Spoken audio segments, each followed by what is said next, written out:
Just a low-key ceremony in Baghdad brought an official end to a war that has cost tens of thousands of lives and nearly $1 trillion.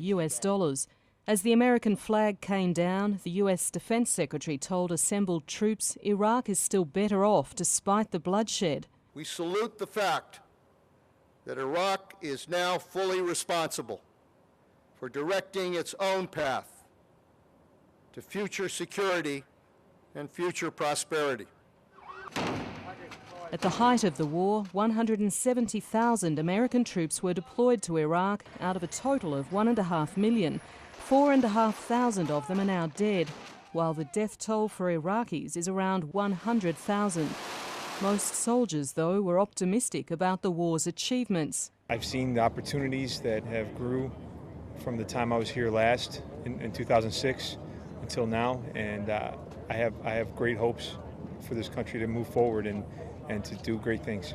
This has been really hard last 8 years. All the innocent men, women, and children who have been lost in this terrible war. We had the best intentions, and I hope that Iraqis know that from the bottom of my heart.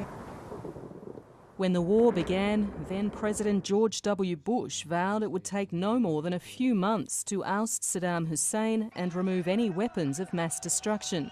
Instead, it spiralled into a nasty sectarian conflict that still kills hundreds of Iraqis every month, and many say the US is to blame.